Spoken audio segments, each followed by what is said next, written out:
Yes, team. Welcome to the Total Mental Performance Podcast. I'm probably gonna make Neil blush with this intro, but when we talk about role models in business and we talk about people that you really want to emulate the way in which they think, feel, perform, behave, their values, like Neil really is one of those guys. I love human beings that are great at what they do and they have a great heart and they really care about people. And every interaction I've had with Neil as a friend, he's mentored me in marketing. I've mentored him in mental performance. And I've peered into this guy's soul. And I know for a fact, not only is he excellent at what he does, but it's just full of gold. So for those that are wondering, well, who is this dude? Today we have Neil Shoney Mac. He's a Facebook ads expert, and he's an expert. Whenever I have a client that's struggling for leads, I say, go to Neil. Like, he'll help you out. And that's essentially what he does. So Neil, mate, so good to have you back onto the podcast. Thanks so much for having me, my man. And always just the best time ever. Anytime that I see you pop up on WhatsApp or anytime I get to chat to you like this, it's just, I just know I'm going to enjoy it. I was saying to my wife last night, literally as we were going to sleep, I was like, I'm on the Kieran's podcast tomorrow. And she went, are you nervous? I was like, no, it's just going to be really enjoyable. I'm saying it because I'm excited about getting up at the crack of dawn and doing a podcast at 7:30 a.m. Yeah. And just for our audience, where are you in the world? So I'm in Florida now. Accent doesn't suggest it, but I was in Scotland until, I don't know, 26 or something. Married my wife. We moved to New York. We were there for a few years, moved down to Florida about 1.5 years, 2 years ago now. And yeah, love it here. It's great. Cool. Excellent. So if you, for some context, and if you guys want to go deeper into Neil and his story, we've actually already shot a podcast before this. So if at the end of this you're like, oh, I want to really learn more about the nitty gritty detail, then after this episode, go and give it a listen. But if you could give us a whistle stop tour, where did business start for you? Business started, I mean, it's one of those ones where you could be like, oh, well, business officially, like starting something and making money from it. I was one of those kids. And so I was the ones that I spent my evenings or my weekends. It was just bucket and sponge and then going around all the houses in the village, knocking on the door. Can I wash your car? Didn't know if they were going to pay me £1 or £10, but you know, that was the thing. And then I realized that there was another thing that you could do, which is I was right on the coast of Scotland. So I could pick wilks. And a lot of people don't know where wilks are, but in Spain, they're a delicacy and they're like little snails and they're on the rocks. And it's like backbreaking work. But when I was like 9, 10 years old, it was a way of spending a full Saturday picking things and putting them into a bucket. And if you had this small bag of them, you could sell them to the fish market at night for like 60 to 80 pounds. And back then, that's like a 9-year-old making like 200 or 250 pounds in a day. So I was that kid. But growing up and actually doing business, I did some stuff with club nights and things. When I was like 18, 19, 20, starting club nights, running them, which was probably my first proper business, if you will. And then going into what would be considered a more respectful business would be when I graduated from university. So I was 21 years old, came out, decided to run Scotland's biggest ever health and fitness exhibition, the dream of tens of thousands of people coming to the event and the biggest companies in the world exhibiting and the best athletes in the world being there as, like, you know, talent, if you will, and attraction for ticket holders. And my goodness, and it's kind of like the thing that started everything with TMP in the end, was, my goodness, that crumbled me to the ground. That was one of those ones where I was so excited. I love business, and just having the opportunity to have something to work on, to market, to sell, I was so excited. But I went into that first business. They made me sign personal liability to all my contracts, which were, I think, a couple $100,000 initially, British pounds. And I had to sign personal liability to those contracts before selling a ticket or before selling a stand, because they knew what a risk I was, because I didn't have any experience. They were like, have you ever ran anything like this before? No. What are your contacts in the fitness space? None. Just got an idea and I'm excited about it. And so I put myself in a really sticky situation, and about 5 months into it, with 4 months to go until the event, I'd sold something like 40 tickets at £12.50. And I think we had 3 exhibitors or 4 exhibitors at that point. And I ended up having to turn my attention from everything that still in today's day and age a lot of people do, which is posting content 3 times a day. Oh, if I need to take it to the next level, let's post different content on Facebook, from Instagram, from LinkedIn. Let's just do more. Let's reach out to more people. Let's email more PTs, try and sell tickets this way. Gaining little bits of traction, could never break through until I discovered Facebook ads. And Facebook ads for me was the thing that, when I tested it out and I realized I can start from £3 a day and I can measure money in versus money out. And if I'm making a lot more money than I'm spending, it's as simple as putting more money in the front end to get more out the other side. And it was like this aha moment for me where I was like, as long as the ads are good, it's literally like a cheat code. And the question almost becomes, how many tickets do you want to sell at that stage? So as long as there was enough money in the bank to fuel the front end, I could come out the other side. So we ended up 4 months later with thousands of people attending the event. We sold out all the exhibition stands, 110 stands. We had companies like USN and amazing other brands exhibiting there. Lots of big names attending. World's Strongest Man, Eddie Hall, and things like that headlining the event. And it led to 4 years of growth before I ultimately sold that company, and then went into the space of running ads for people and ultimately teaching ads for just over a decade now. So that's the long elevator pitch. If you were in like, if there was like 200 floors, like that's the elevator pitch. So it's quite interesting because they say necessity is the mother of all invention. And you also had a deadline. When you have a deadline of 4 months and a £200,000 guarantee, you're backed into a corner. And that can crumble a lot of people. But you found a way to go, all right, this looks like a mechanism that can work. And once you've got a mechanism, once you've got a process, you just continue to run that until it doesn't work anymore. And then you adjust it. And then you go again and then you adjust it. And it sounds like that was the moment when you went, oh, okay, this is a bit of a numbers game. I can figure out the equation as long as I've got the creative and the copy and all of that right. We put it into the Facebook machine, and ideally, you put £1 out, £2 comes in. You know, Yeah. It sounds like that was the thing that really helped you go, all right, this is how we do this. And if you had seen the ads, you would have laughed. Like, back then, I couldn't afford anybody to, do editing. I didn't have the time to tell somebody what I wanted and wait for the 24-hour turnaround. I needed results fast. I remember trying to learn Photoshop like at like 4 a.m. so I could take pictures of Eddie Hall and all the other speakers and cut them out. And some of them were in black and white, and some of them were in color, and some were in high res, some were in low res, some were taken off of people's personal Facebooks that were my speakers, and literally like throwing them onto this image where they're all overlapping with each other. It looked so terrible, but it sold tickets. Yeah. and, Well, and it worked. So yeah, so I'm 100% with that. It's like you can do trial and error. There's nothing wrong with trial and error. It's like I want the fastest route to the result, but there's nothing wrong with trial and error as long as when you hit that thing that works, and whether it's Facebook ads or it's not Facebook ads, or whether it's a certain ad strategy or not, the people who don't grow and don't grow significantly are the ones that go, that worked really well. What else can I do? What other things can I do? But if you can pinpoint that moment where something really worked for you and say, how can I do more of it or get more people through it the next time that I do actually do it?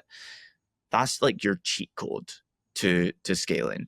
And some things have a ceiling, but a lot of things, especially with advertising, don't really have a ceiling, especially like in the coaching and consulting space, because a lot of people think with a scarcity mindset with how many people are in their market, and they're scared of competitors and things.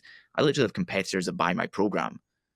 Like they come in, and as long as I feel like they're a good person and I would vibe with them, if I was like sitting with them today like I am with you, like I'll take them into the program and I'll become a close friend with them over time. Yeah. Because there's no shortage of coaches and consultants, and even if they try and emulate the ad side of what we do, I actually wouldn't be that bothered. As long as they don't say like, this is my proprietary 255 method. You know what I mean? But they also can't replace Neil. And I think people forget that you are one of one, and you'll attract your people and you'll repel the people that aren't your people, and that's okay. But that comes from an abundance mindset. I suspect it probably wasn't always like that, and it took you time to get to that place. No, but it's if I look back to like the early days, whenever I saw, and this was a really common thing from the first year of coaching, was I would coach people that had nothing to do with marketing, how to run Facebook ads. They would have really great success out the gates with Facebook ads, and they would instantly shut down their business and become a Facebook ads coach. You know what, mate? I see that. I see that everywhere. And I actually saw this the other day, which was mental.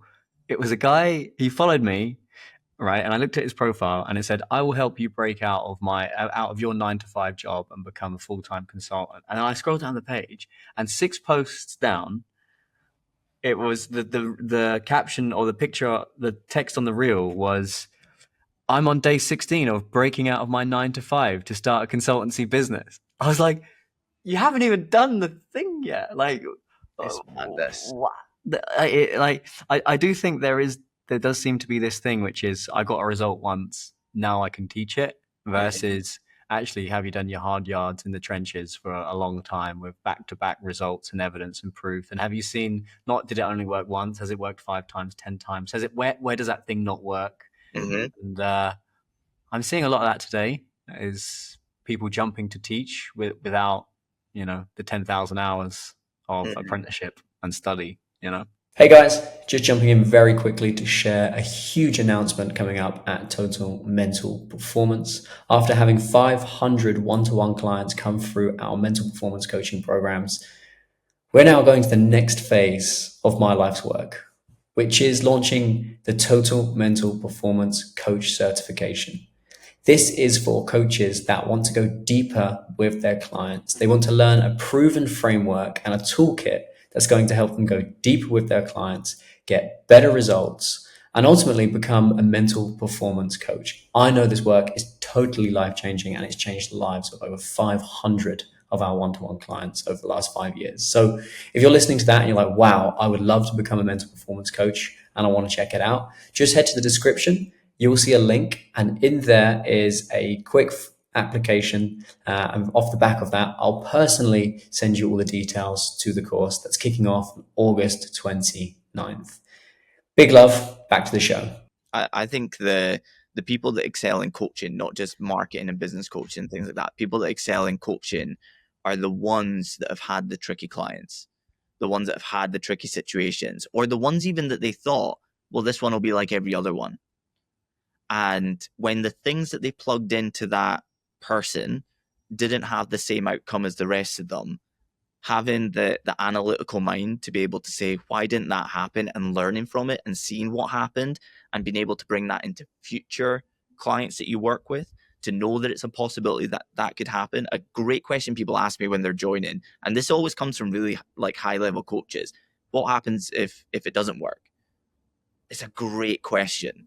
And for most people who do what I do, who have a one size fits all, everybody does video 1, everybody does video 2, everybody does the same things, well, they'll get blamed for not spending enough money on ads, or it's because you did X, Y, and Z.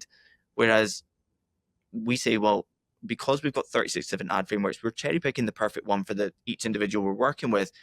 But hey, the first one can go wrong, but we will use that as data to understand what other one will work instead. But we wouldn't have known how to do that had we not 10 years ago, 9 years ago, 8 years ago, worked with people who the 3 ad systems that we had weren't fitting for them at all. And we realized we had to have other things that fitted into that person, that human, that business, whatever it may be. I think that's a huge thing that people miss out upon, is that it's actually a good thing when things go wrong for you and for that person, if you've got an analytical mind and you don't, just pass blame. Well, there's also an element of, I think this happens to younger coaches and entrepreneurs that are starting out, which is everyone wants a guarantee, and they don't understand that you're going to invest in stuff that doesn't work, and you've just got to not lose heart and not take it personally and just go, all right, okay. Because if you're always looking for a guarantee, like if it was, I know if I put 50 grand into this, it turns into 100 grand. Number one, it would be no fun. Right? No fun. There's no novelty. There's no variety, right? And number two, that's just not how it works. Like, don't get me wrong, sometimes it works straight off the bat. I remember when I brought you in to help me scale TMP, the first offer that we run, we generated something like 35 calls, and of which I think we had, I don't know, 22 signups. And it was such a specific, simple offer. And it was for a new program that we hadn't actually launched yet, if you remember the solo program. And boom, next thing you know, one of the coaches I'd hired for that team was fully booked, like super quick. So that can happen when you bring, and that's why I always hire experts that have been there and done it. But that doesn't always happen. And there was other things that we tried. Some of them worked, some of them didn't. But as long as you have a fluid mindset of everything's an experiment, everything's a hypothesis, we run it, we get the data back, we look at the spreadsheet. Did that work? Did it not? That worked. Great. Do more of that, please, until it doesn't work anymore. That didn't work. Okay, let's try this instead. And that's where you have to accept, number one, not everything's going to work. Number two, my first ever business mentor ever, he owned a garage. Louis's dad, Louis Calvert, remember him? Yeah. He said to me, listen here, son, number one rule of business, you will lose money, all right? Try not to get upset about it. That's a great one. But I do think that a lot of people are kind of short-sighted about what might need to go into a business to get significant outcomes out the other side. I do think that is, and I see it on onboarding forums where it's like, we always say, where do you realistically want to be in 6 months? And somebody with a brand new business will say 250K a month. And sometimes even if they've already paid and signed up, I'll be reaching out to them and I'll be saying, just want to make sure that we're all totally aligned here. I want to check we're on the same page of expectation. Yeah. Like I like to be upfront with things. I don't want you to be the type of person in which I've experienced this, where somebody is a new coach and we do take them to 50K months or 70K months or 100K months in the space of 6 months, and they're the most pissed off people in the entire program. And sometimes their expectations can be so far removed from reality. But yeah, no, if you go in with the mindset, I always loved like your mindset to everything, which is you always said something along the lines of like, well, we're either going to have a dynamite outcome here, or we're going to learn what's going to be a better outcome. And there was some ad strategies that absolutely flew for you, and there was other ones that even when we broke it down into a singular ad strategy for you, when we did live masterclasses, the difference in the live masterclasses that we ran were completely night and day with the outcomes of the masterclasses. I remember the ADHD one was like killer, but then there was other ones that we did, which I don't quite remember the topic, but they just didn't land the same way that one did. And so there, like I say, even with like cherry picking the right things for the right coach, there's a little bit of trial and error that can occur. There's lots of like home runs at first bat, but at the same time, there's plenty of situations where, there's going to be a little bit of trial and error to get to the perfect outcome for you. And you could even say for the person who does have a home run at first bat, just because you got clients out of something does not mean that it's fully optimized and it's at it, and that it is at its peak at that point either. Yeah. There's still a lot of optimization. If you've got big chunky goals, putting £1 in and getting £5 back probably isn't going to be enough to be able to scale that from £10 a day to £1,000 a day of ad spend and make it like truly work. So yeah, there's a lot of trial and error that goes into things, as well as finding the right things that fit with you, your market, your price point. Yeah. So we got to the part where you sold the exhibition and you're out, and then you started teaching ads, and that's where you went into. Tell us a little more about that part of the journey. Well, it was funny. It was a little bit of an overlap. It was before I actually sold the exhibition. One of the exhibitors, because the exhibitors, I would get on really well with them, chat to them across the weekend as we ran the event.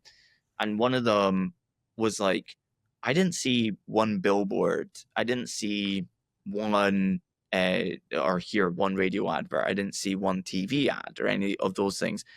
In the exhibition space, that's like the playbook, is like very high spend, TV advertising, radio advertising, billboards, buses is another big one as well around the city. That's like their thing. Facebook ads aren't really the thing there. And they would always say, didn't see any of that. Like, how have you managed to get this type of attendance? And I would always say, well, I mean, social media, email marketing, and Facebook ads. Facebook ad spend didn't really have to be that scary in comparison to what they spend on radio ads and things. It was, even if we spent like 50K on ads for the event, that's a drop in the ocean for what events typically spend on TV advertising and things. And so I got a call after, I think it was the second event, and it was, hey, I'm a friend of Johnny's. I've got a new gym opening up in Glasgow. We're actually part of the council. It's a council gym. And I'm told that you're the guy that can help with the launch for Facebook ads and things like that for the gym. And I was like, go on. And he was like, oh yeah, I just need you to send me over what your day rates are. And I honestly asked him on the phone, what is a day rate? I had no idea. I'd never done consulting before. I didn't know what a day rate was. And he was like, oh, just like what you would charge per day. And I was like, okay, I mean, let me take a look at it. And I ended up sending him an email that night. And I said, I've got no interest, in a nice way. But I was like, to be honest, I'm really confident running my own ads, but I've never run ads for anybody else before. And I'm just not confident in moving forward. And he was like, I really appreciate the honesty and everything. And he was like, let me know if you change your mind, because I'm still interested in working with you. And I was dating Adriana at the time, who's now my wife, and we've got a kid here together and everything. I was dating Adriana at the time, and she came over and we were having dinner, and she got really upset and started crying. And it turned out that it was because she hadn't seen her family in, I think it was 6 months or 8 months or something. She's really close to her family and still are really close. That's how we ended up in Florida. And she was really upset. And it wasn't just because she hadn't seen her family in so long. It was because we were coming up to Christmas, and she knew she wasn't going home for Christmas. She was staying in the UK and continuing studying and things. And we had only been dating for like 4 months or 5 months at this point, but I decided like I really wanted to take her to New York. I really wanted to meet her family. I already knew I was going to marry her. So I really wanted to get to New York, meet her family, but also be able to take her to New York to meet her family. Now, when you're running the type of events I just described, with hundreds of thousands of pounds of overheads and it being a really, really uphill struggle and complete torture, you're not sitting with hundreds of thousands in the bank personally. And so for me personally, every single penny was going back into trying to make the next one a success or a bigger success. So I had no money that I could invest in flights and things. So I got back in touch with the guy, and I priced up what the flights would be for us, priced up what it would be for, taking her around the city, going for dinners and things. And I basically quoted him the exact price of the trip as a 7-week launch plan. I'll run your ads. I need 4,000 in ad spend. This is what it's going to cost in terms of my fees. And I'll do everything. Facebook ads, email marketing. I'll create your social media pages, grow them. And he accepted. And then I spent £4,000 on Facebook ads for them before their doors had even opened. It was a building site. So they gave me a cartoon rendering 2-minute video. We generated £297,866 in gym membership sales before the doors had opened. And it became this like word of mouth thing. I just had people calling me. So-and-so said, I need to work with you on my ads, all types of businesses, restaurants and all sorts. And then I just ended up in this position with 10 or 15 clients. Nobody ever left. 2 years of the same clients. Always had people reaching out to me. Can't take you on, can't take you on, can't take you on. Until people said, if you can't take me on, can you just teach me?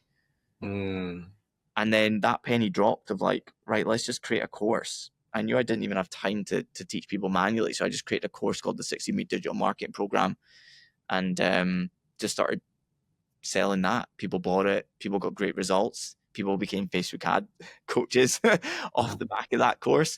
And that only had one ad system in it as well. Now we've got like 36, but that led into where we are today. Results created. Hey, this is amazing. Well, is there a way of working more closely with you? That created the first mentorship program.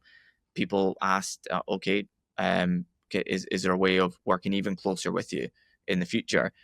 That created systems of scale. Like I've literally never created a coaching program because I thought it was the right thing to sell. I always created it because people asked for it.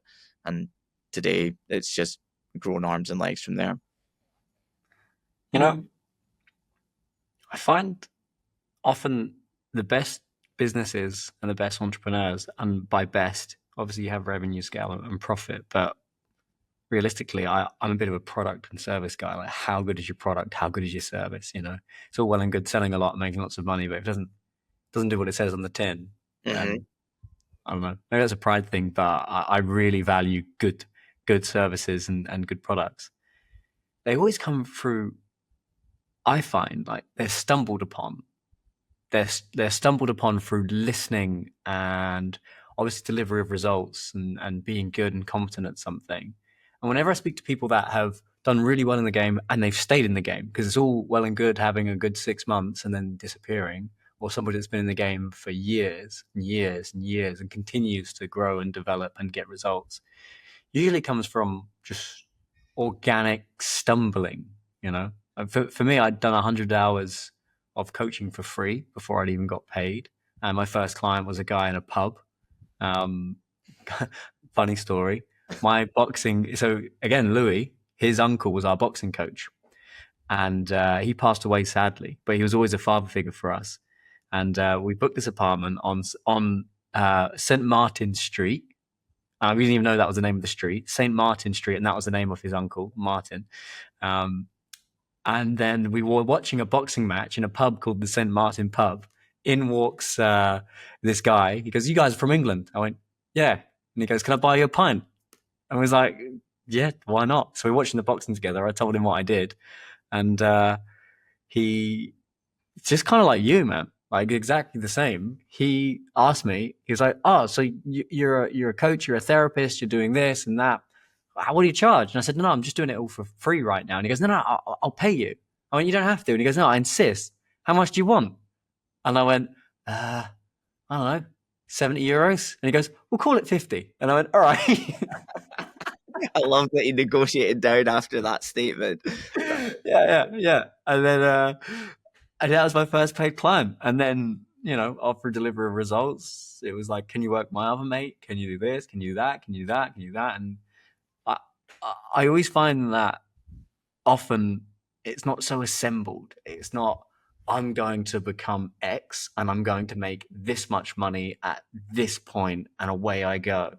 It's often, "I'm interested in this thing," or "I've fallen into this," or "I need to make this happen," and I happen to get good at it, and I stumbled onto it. It's the stumbling that I see. And it sounds like you stumbled onto, Facebook ads. Okay. And you stumbled onto your first paid client and you stumbled onto that. And I think there's a lesson in there, which is don't assemble things too precisely. Like, give yourself some room, particularly if you're really early on. Like, just stumble around and figure out and listen and tinker and toy. It's just a pattern that I've seen many, many times. I'm sure you've seen that pattern too. Yeah, a lot of the time the clients that we work with, you know how we do like super spike offers relatively frequently, once every 6 weeks or whatever. A lot of the time, the thing that ends up like building their business, because offers are really, really important, understanding the right time frame, the right price point, the right structure, the right core outcome of the thing. Like getting those things right can just absolutely exponentially grow a business. Even I think I've said this one to you before, but Azu that we work with right now in the property space hadn't made a couple of sales before the month before he worked with us. We took his product from a 12-month to a 6-month product for the same price point, and it opened the floodgates, which makes no sense, right? So people are he can't sell it at 12 months, but he can sell it at 6 months. And I said to him before he even signed up, I said, well, the first thing that we'll probably do is test this as a 6-monther, because I think the product's really good. But I think what you're encountering is people don't believe that they can keep themselves accountable with your program for 12 months. So the believability of I will complete this product or I'll complete this process is stopping them from taking action. We tested that out. It went absolutely bananas. He's now on like 70 to 85K months continuously in that sort of bandwidth right now, and he travels every month, and the strategies that he was using from month one. So we did live masterclasses in month one, and we did live masterclasses in month two, and in month three, and in month four, and now we're about a year and a half in of working together, masterclasses, masterclasses, masterclasses. The name of the masterclass hasn't changed. The ads haven't changed. We, of course, update the creative, but the ads are going to the same people in the same location, etc. It's a completely repeatable system. The one thing that really needed to change, other than dialing in the ads and scaling them for volume purposes, was just the offer. And like these tiny little changes make such a difference. Which, by the way, I actually have no clue how we ended up on this. Now that I just gone on a complete tangent and we I'm talked a about million miles away. we talked about stumbling. Oh yeah, so stumbling. So that It's was just like essentially he had his idea. And it was like, well, why don't we try it this way? And he just stumbled onto a new thing, and then bang, out it went. Because again, we can often get stuck in our thinking it has to be this way, it has to be this way, it has to be this way, and we hamstring ourselves to what's actually possible. And when you can just have a bit more of an open mind of maybe it might be different. And it sounds like you had an open mind. Turns out it was pretty different. So yeah, no, 100%. And I think the point I was actually getting at with the super spike offers, and I lost my train of thought on it, was sometimes like the idea is, oh, this will get a spike of sales right now organically. But what we actually stumble upon is like a new way of positioning their offer, or just creating a brand new one completely. Yeah. And that could be the thing that opens the floodgates. And I'm not going to give any spoilers to anybody, but what you were talking to me about before you came on here, I feel is going to be something that for you and your business, where it's like you see something in the market, you've almost like stumbled upon it yourself, and you just see like, I have stuff like that. It's a stumble. But for you, it's just people have been asking you for it. Like people want it. I think you think it's going to go well. And from my point of view, I think it's going to go so much better than that. Like I think it's going to go bananas when you start that. So I'm excited about it. But yeah, stumbling upon is a big thing, but it only works, like you say, with like good social listening. Like if you don't have if all you want to do is make decisions, and I've got the answers at all times and at all costs, then you're not even going to realize when it happens. You're not going to realize this social signal in there of, oh, this is actually what they're looking for. Or this is actually what they want. Like, you're not going to crack the code there as to what that thing is. You're going to stumble upon it, but you're not even going to see it's happened. And you're going to move straight on and go back to the same struggle. So, yeah. Only just what you said there. Yeah, without a doubt.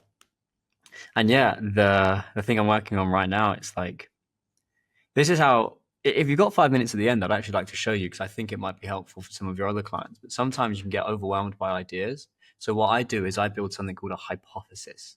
So a hypothesis is almost like a scientist. I believe in 1 to 3 months, we can launch a new offer or a new service to this. And I'll know that to this market, and I know the hypothesis has worked if I've answered these 3 questions. Question A, can I sell 25 places at this price, at this length? Question number 1. Number 2, will I enjoy the delivery of that? After I've done it, will I enjoy the delivery of that? And will that be sustainable, fun, and profitable? And then number 3, is it something that, well, actually, this in the hypothesis I built, this was actually number 2, but I've got them the wrong way around, which is, will this replicate the results that I've already generated for a different vehicle to the same or a better standard? And then after that, because sometimes it can be so difficult to really understand, like if you're in business and you're doing things again and again and again without having an endpoint of, okay, the hypothesis is within 3 months we will prove or disprove this idea. And then after that, I always have the next slide, which is GTM, go to market. How are you going to do it? Step 1, speak to everyone that's ever raised their hand of interest in this sort of thing and just ask them where they're at. Okay, cool. Step number 2, send out a small email, just testing, are people interested in this sort of thing? All right. Step number 3, run this ad or run this webinar or run whatever. Step number 5, that's how I'm going to prove or disprove the hypothesis. And I find that by taking all of the excitement and just squeezing it down into, what am I trying to prove or disprove? and then, okay, how am I going to prove or disprove? And then just running towards that and taking your ego out of it, because it's a hypothesis, right? It's not I'm going to do this. It's a question. It's, can we do this with the resources and the skills and the attention? And that's how I think, and that's how I help entrepreneurs take all of this. Oh, I've got to hit this budget and this P&L by the end of the year, and I've got to get to these months. And no, stop. What is the hypothesis for? We're in July now. What's the hypothesis for July? It's either sales, marketing, or operations, right? It's typically the hypothesis is. And I find that using that framework, I'm happy to show you at the end, and I also love to get your feedback. Just cuts out a lot of noise, takes a lot of pressure off, but then also kind of gives you an end date, because otherwise you just have this endless grind of trying to get to this objective, but this one hasn't quite worked, and how do I know it's worked or not worked, Yeah. Well, one of the three that you said there that I thought was excellent is, do I believe that this will be as effective or more effective than current solutions that I've got right now? And I think if everybody went through your process right there with every idea of a new offer or product or even marketing strategy, in fact, as well, they would avoid exactly what we were talking about at the start, which is the shiny object syndrome of, hey, that thing worked, I wonder what else is out there. Yeah. Because if you don't if your goal of the new thing is for it to only be as good as what you've already got, stick with what you've already got and do more of it. Yeah. But if the hypothesis here is, hey, this has a big reason behind it as to why this could outperform what I'm currently doing, then it's well worth the roll of the dice if it doesn't take a lot of financial investment to test it out and a lot of time, energy, and effort that would pull you away from the thing that's already working. Yeah. And that's one thing that when I was working with you, you really helped me, because that's a gap that ADHDers have. You've worked with many ADHDers.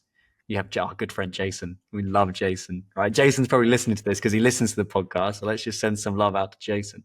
But one of the downside of ADHD is the inability to work the same process again and again and again. And I remember you telling me, wait, stop. The webinar thing's good. Run it again. Run it until it stops working. And my ADHD is like, yeah, but you've suggested this idea and this could be really cool. It's like, no, stop. And this is super important for having the right people in your boardroom, people that can plug the gaps in your thinking. Because if your nature is you want fast dopamine and new things, but something like building a long-term sustainable business requires patience and more of a farming mentality versus a hunting mentality. Mm-hmm. Well, given that, when you have the right partnerships, the right thinking partners, the right marketing partners, they can just plug the things that you don't see. And what you were describing there was an exact example. And you've probably done the same with Jason. You've probably done the same with everyone else. Like, shh, stop, it's working. It's working. Yeah, Jason honestly has one strategy that works, and that's in renewing for his fourth year just there. And I say that with like the smile of knowing how that sounds rather than the reality of it, because even with that strategy, he gets ad reviews all the time. We're always testing new things and tweaking things, and we obviously work on the back end of the ad system. So his team, his setters, his this, that, the others, like all of that stuff. But at the end of the day, it's the same ad strategy that we used a year ago, 2 years ago, etc. And it's just working bigger and better. And that's the thing. And a lot of our biggest success stories is that, like, they found their one thing and they did it a lot and they scaled it really well. Yeah. And that's a mindset line of code you installed into me when it came to the marketing side, which was find the thing, do that again. Find the thing, do that again. Find the thing, do that again.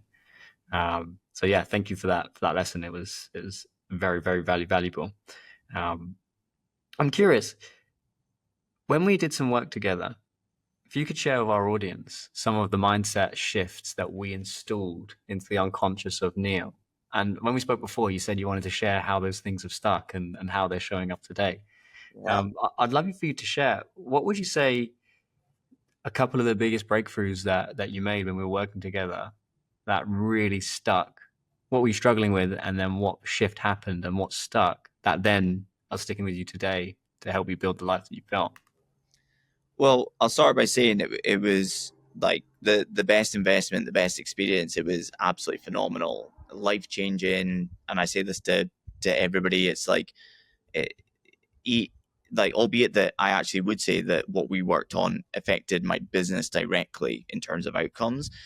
At the same time, I would say that like it is complete life outcomes that you get from this. You might be looking at it as, hey, it's great as a tax deductible business expense, but at the same time, this is going to affect your relationships, it's going to affect your downtime, it's going to affect your energy, it's going to affect your recovery, it's going to affect your sleep, it's going to affect, basically all of your 24 hours. It was a really, really big thing for me. And the first thing that you identified, which is how we ended up actually going into this, because we ended up on a call together, just chatting. And I said something along the lines of, yeah, business is going really well, and this is where we've gone from here to here to here to here to here. And then I just said something like, obviously, like, like stressed out my mind, and I'm barely sleep, but it's kind of, like running a big business at whatever it was at the time, 7 figures or something. Running a business at 7 figures is, it's just part and parcel of what's gonna occur. And then you went, is it? And instantly I was just like, oh, well, is it not? And then instantly I gave Kieran a blank check.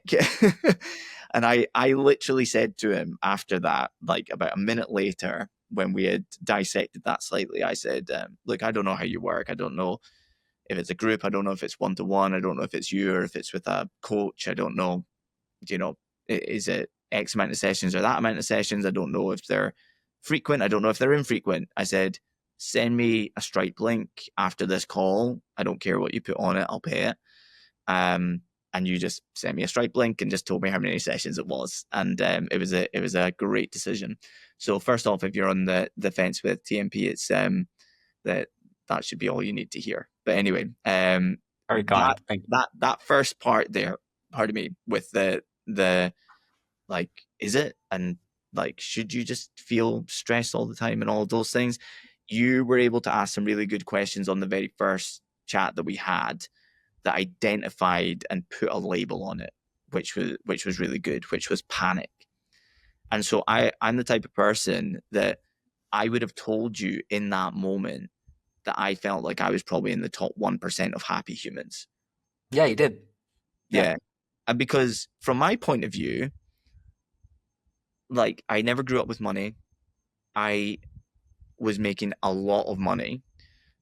I had a beautiful wife that was like a best friend. We enjoyed our life massively in any hours outside of work. I genuinely loved my work, to the point in even today, like I hate speaking like this because it's like it's connotations of the Lambo crowd, but I don't need to do this anymore. Like, this isn't like a requirement. And I know that everybody in my space, the goal is, you get people to take your sales calls, you get people to do your DMs, you get people to then deliver the product. You are like unseen in your own program. Like, even at our lowest level program, I'm in the group every single day answering questions, and I don't do yes and no answers. I record video recordings and do 12-minute videos back to people. I'm on the live calls every single week. If I'm traveling because of a holiday, I make sure I'm there. Like, I make sure I can still make at least one of the live calls a week, so everybody has access to me every single week. And it's because I actually enjoy this process. So even then, like, I was literally living a dream outcome from what I would have like hypothesized 5 years prior. But I didn't even realize that, to almost do recall here, going back to the days of running the fitness exhibition, I had gone through so much pain there that I had become borderline more comfortable in a state of panic. And so it almost felt like, if I wasn't feeling stressed, if I wasn't feeling overwhelmed, if I wasn't feeling like there was more work to be done than hours that were available to do it, and I didn't have that state of panic of like, I wonder what I'm going to open up my emails to the next morning, even though there, like I said to you at the time, you were like, is there ever any problems there? No. Are you dealing with any problems right now? No. But it would still be like, open up emails. I wonder what's going to be there. It was just inbuilt in me from all of those tough years in business at the start, that like constant state of panic. And the work that we did there made such a huge difference to today, with way more clients that we work with. My wife said the other day, like, I've never seen you this busy, but you don't seem anything other than like the absolute best version of yourself. And that's, by the way, still with, I get my son up every morning from bed. I'm with him every morning initially. I take multiple breaks through the morning to play with him. He's never gone to daycare. Like, we have him in the house every single day. I'm there to put him down for his nap, get him up from his nap, play with him after his nap. Work is done by 5 p.m. at the absolute latest, but usually 4:30 or 4. I get a good like 2.5, 3 hours with him. Like, she still knows the pace I'm working at, like getting up at 5 a.m. and like getting stuff done before he gets up and all that stuff. But it comes from such a place of enjoyment versus where before it was a state of getting through things so hopefully things don't break. Yeah. And it was that state of panic versus now it's like such a feeling of like, I wouldn't even say abundance. It's just enjoyment. Like, there's an enjoyment with it where I really question, like, at what stage would I ever not want to do this in some capacity? I could see definitely in 10 years me wanting to, potentially only run a smaller group, like systems of scale, for instance. Maybe that's the thing. But I can't see a time when I don't get enjoyment out of speaking to coaches and consultants, solving problems, and seeing what the outcomes look like on their other side. Like, for me personally. So that made a huge impact on me at the start. To today, that specific one is one that it really doesn't take much thinking. They're actually, it made such a massive difference there that it's not one that, because I said to you at the start, there's plenty of things that I remember that solve problems for me today. That's actually not one of them, because it was so well solved that it doesn't actually really come up.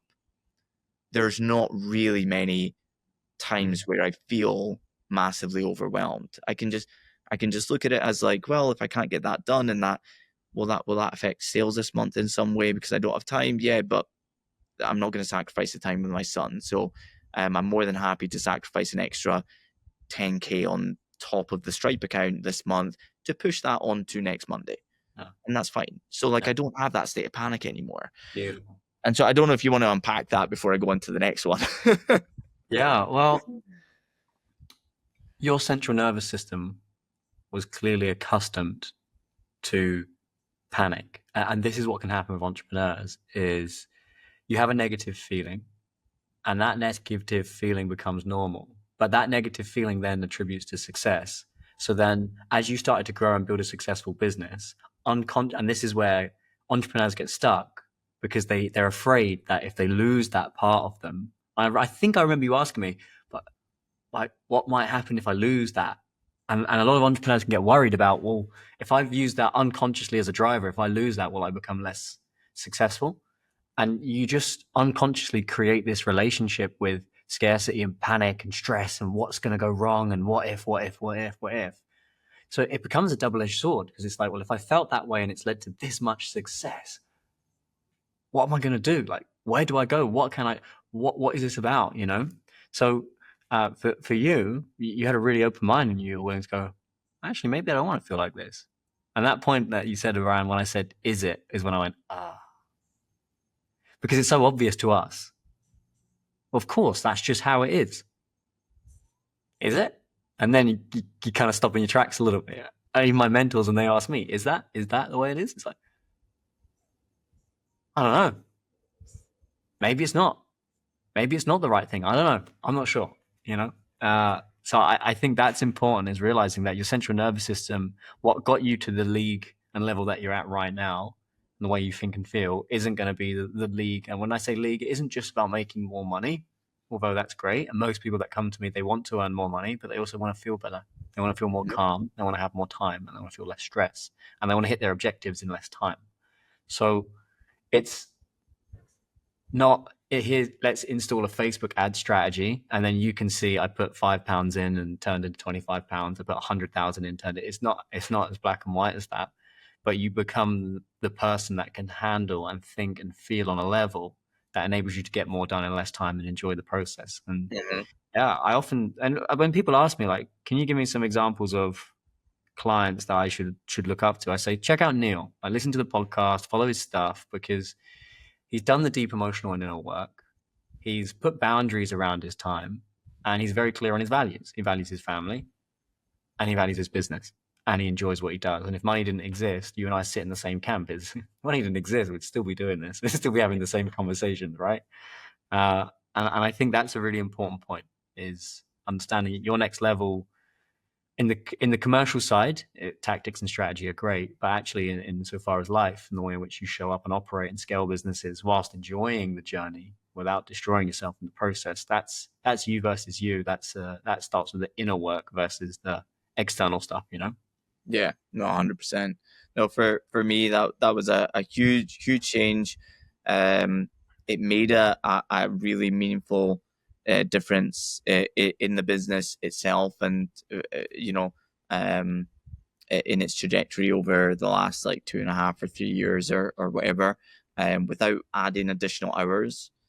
So it was, albeit that Adri says that, like, she's never seen me work as hard. She knows the pace I'm working at, but it's not necessarily more hours. It's that every minute is accounted for to make sure that I am still there for all the other meaningful things in my day. Which actually brings me to another thing that was a big thing, which was when we came to like the end of the sessions and we were working on like ingredients of what makes for the happiest, most productive, like dream outcome for yourself. Like, what are some of the ingredients of the day? What are some of the ingredients of the week? And then vice versa. If you're feeling stressed, what are some of the ingredients that probably have, ended up in there? And how can we work to put in systems to remove those ones? And what can we do in terms of our week structure to ensure that those other things are in there to ensure good energy, momentum, goals are hit in multiple aspects of your life? And for me personally, as I've gone through the journey of when I was working with you initially, like Adriana wasn't even pregnant back then. I didn't have kids, and so as I've gone through that journey, had to reassess those things during pregnancy. Had to reassess those things massively in the first few months of being a dad. It's really hands-on, and there's a lot of lack of sleep and things that happen in the first few months. And then where we are today, like, with his stage of life and everything, adjusting those things have been really good. But I do find that one thing that was in the ingredients list was about exercise and training.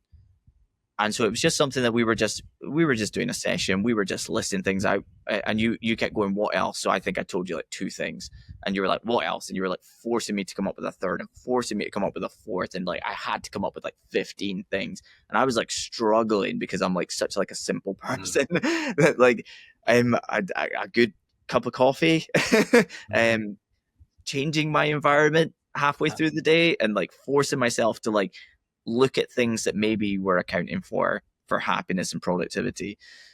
And whenever I'm in a position where my energy dips or I feel my mood dips in any way, I can usually still look back at those things and go, it's been really full on and I haven't trained in 2 days.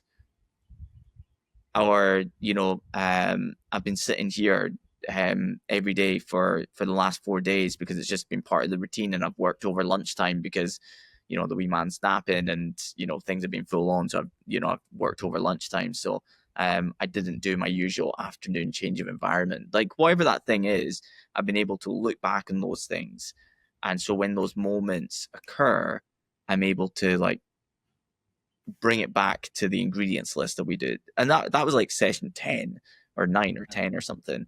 I remember when we got to like session number 4, I was like, Kieran, everything's solved. Like, I'm not asking for a refund on the difference, but like, what do we even do from here? And you were like, we've got some cool stuff we're gonna go through, and it was great. I wouldn't have asked for like a refund. I genuinely would have been like, if you had said no, that is everything solved, I would have gone, well, we got to the result quicker. Good for you. Like, you got your 6 sessions back, but you had a plan for the other things, and they were great. And this is what Kieran's talking about. This is nonstop. Are you gonna wear your hat? Are you wearing your hat? No.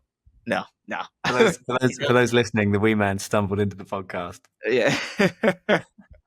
We should get him on. He's got more to say than we have. He'll put the world to right. Yeah, he loves to like throw his like amazing little hat on. He looks great in it. Which for those on video, this is what he looks like walking around the house. But yeah, that was a really big one for me, man. The ingredients list was phenomenal, ongoing, and it ended up with us like talking about like building out like the perfect day plan, the perfect week plan, and so I've got something that just before he was born that I put together, and a lot of it came from work that we did in the final sessions, which is, I call it my perfect week plan. That's what I've got it listed as in my notes in my phone. And so I know, like, every single Friday I duplicate the template, and I know my week is 95% planned for next week because I have the same things happening at the same time continuously, and I know I enjoy them in that way. So even like we looked at like, well, what sort of things do you have the energy for first things in the day? What things do you have energy for in the afternoon? So I said about my energy in the afternoon is not like it is in the morning. Like, I can have a total like energy sap. And you were like, so what things like bring you the most joy and enjoyment and energy? And so for me, that was the creative element. And so it's like creating new trainings, updating trainings and templates, testing out new ad strategies for myself so that I can potentially uncover gold that I can then pass on to the clients. Like anything creative around marketing. 'Cause at the end of the day, I'm just still a marketing geek and I love it. And so getting to actually do it is a big one for me. So by simply moving that to the afternoon rather than trying to do a bit of everything in the morning and a bit of everything in the afternoon is amazing. So now I don't look at afternoon as, oh man, this is going to have to really rally myself up here and I'm going to have a coffee. Instead, I'm like excited to get back to work in the afternoon because of the allocation of what is afternoon work and what is morning work. And I even have a difference between the type of work I do early in the week versus late in the week. And those things have made a massive difference to me as well for like energy management and just overall enjoyment, which then comes with better business outcomes, but it makes you a way better human for your household. If you've enjoyed your work hours, man, you step into the house as like the person that you want to be for the people around you. Beautiful. So what you'll have heard from what Neil spoke about at first was the emotional component. How is he emotionally feeling and showing up unconsciously that he's not even aware of? That was where he was burning energy. We released that. And then we started talking about flow. So I was looking at, I think it was session 9, that was in the evolution program, the 4.5 months we worked together. You were in the peak phase. Like, stuff's not made up, right? Foundations, mastery's peak. So what you start to see is some patterns. And where you were really flowing and everything was working, and we had a few weeks of data through some changes that we'd made, I then sat you down and said, right, Neil, what are you doing that's working? What do you mean? Tell me, how are you working? Well, I implemented the change in the morning and the afternoon. I've been changing my environment. I'm working at the coffee shop down the road here, and I've been doing this. What else? And you're like, I said, how are you training? Oh, I'm training 3 times hard per week, minimum. And I'm probably getting an extra, like, I think it was a game of football you were getting in as well at the time. And then I was like, right, and how are you eating? And how you mention it, I'm eating like this. And all right, what's your sleep like? Like, sleep's really good. Okay, have you got any habits like journaling or this or that? No, but I'm doing this. And we essentially distilled down a framework. So I said, right, Neil, when you fall out of flow, come back to this, because this is a snapshot of what worked. So that's a principle I've installed in your brain. So now, whenever your life changes with the little one or you're changing locations, you're like, what are my foundations? I know if I'm training like this per week and I've got this type of work at this time and here and here and here and here and here, this tends to work the best. So now you don't have to use a lot of cognitive energy to figure out, air quote, I'm air quoting here, why do I feel off versus, what do I need to do to get back to on? Well, I just need to do that again, that again, that again. And that's a style of performance coaching where it's not just analyzing what's not working, it's analyzing what works.